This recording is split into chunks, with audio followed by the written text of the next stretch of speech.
Shalom, selamat pagi Bapak Ibu Saudara sahabat GPIB. Bertemu kembali bersama dengan saya, Pendeta Okto Immanuel Jonas Lamsi Hattarigan dalam program Morning Call, Rabu 7 September 2022. Bapak Ibu Saudara yang dikasih oleh Tuhan, saat ini saya berada di depan waduk dari salah satu perusahaan perkebunan sawit. Waduk ini adalah sumber air bersih yang digunakan oleh karyawan yang ada di perkebunan sawit perusahaan ini. Mari kita persiapkan bacaan Alkitab kita.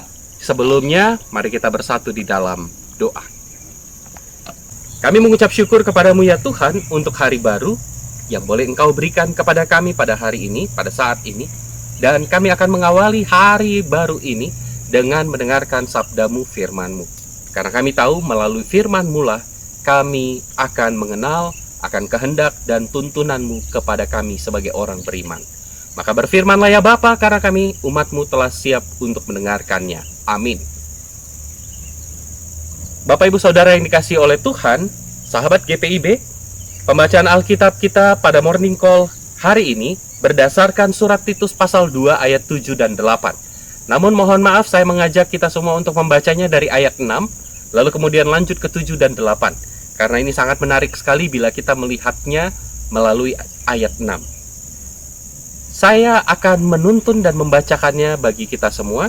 Bapak Ibu, mari kita membacakan firman Tuhan yang terambil berdasarkan surat Titus pasal 2 ayat 6 sampai dengan 8 yang menyatakan, demikian juga orang-orang muda, nasihatilah mereka supaya mereka menguasai diri dalam segala hal. Dan jadikanlah dirimu sendiri suatu teladan dalam berbuat baik. Hendaklah engkau jujur dan bersungguh-sungguh dalam pengajaranmu, sehat dan tidak bercela dalam pemberitaanmu, sehingga lawan menjadi malu, karena tidak ada hal-hal buruk yang dapat mereka sebarkan tentang kita.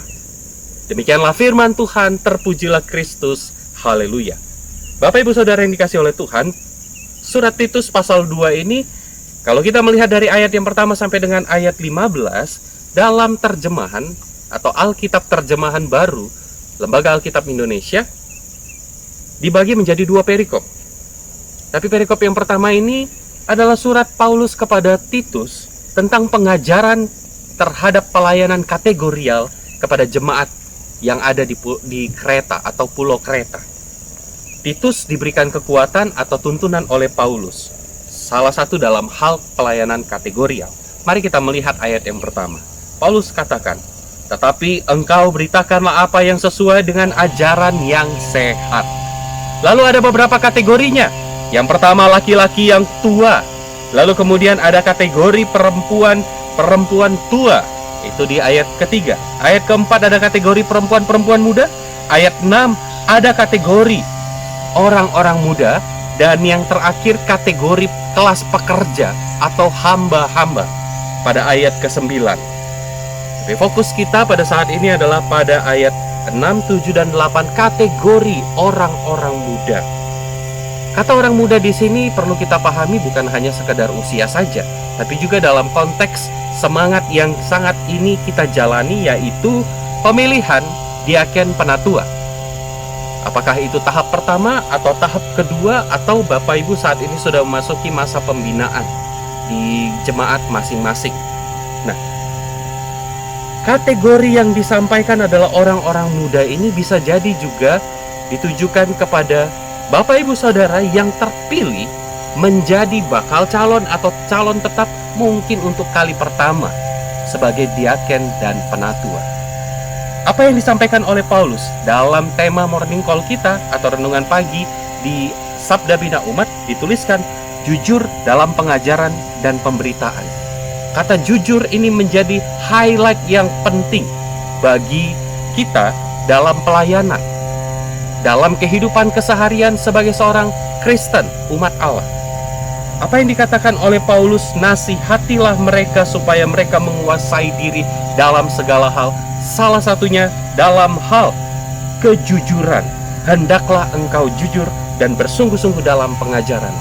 Saya percaya ketika kita berhadapan dengan pribadi-pribadi atau orang-orang yang tidak jujur, Bapak Ibu akan merasa terganggu dan sangat merasa kesal sekali kalau berhadapan dengan orang-orang yang tidak jujur.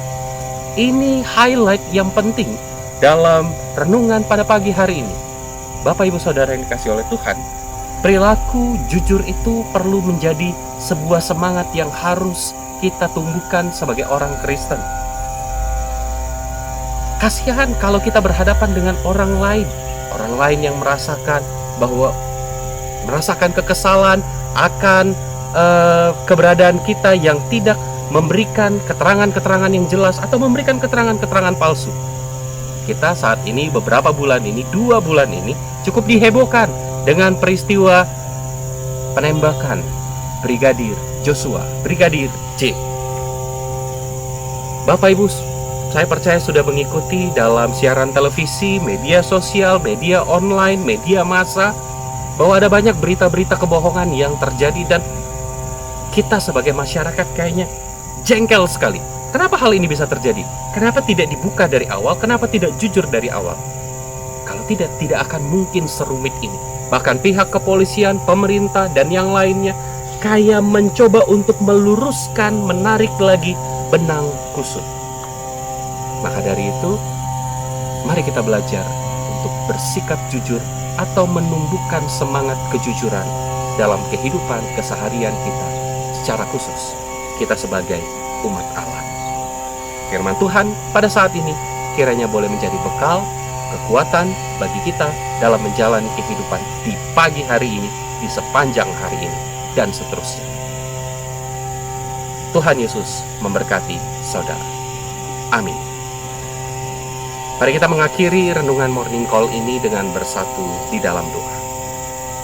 Terima kasih ya Tuhan buat firman-Mu yang boleh kami dengarkan bersama. Firman-Mu yang boleh menguatkan kami. Firman-Mu yang boleh menuntun kami. Salah satu perilaku sikap yang perlu kami pertahankan, bahkan kami kembangkan, adalah bersikap jujur terhadap orang lain maupun terhadap Tuhan. Karena kami tahu ya Bapa, dewasa ini dalam setiap relasi manusia, kejujuran itu juga menjadi salah satu poin penting untuk ditumbuh kembangkan. Ajarkan kami untuk memiliki semangat itu, bahkan mempertahankannya. Pagi hari ini kami akan serahkan seluruh rangkaian aktivitas pekerjaan kegiatan kami ke dalam tangan kasih Tuhan. Tolong kami, tuntun kami dalam kuasa Roh Kudus-Mu.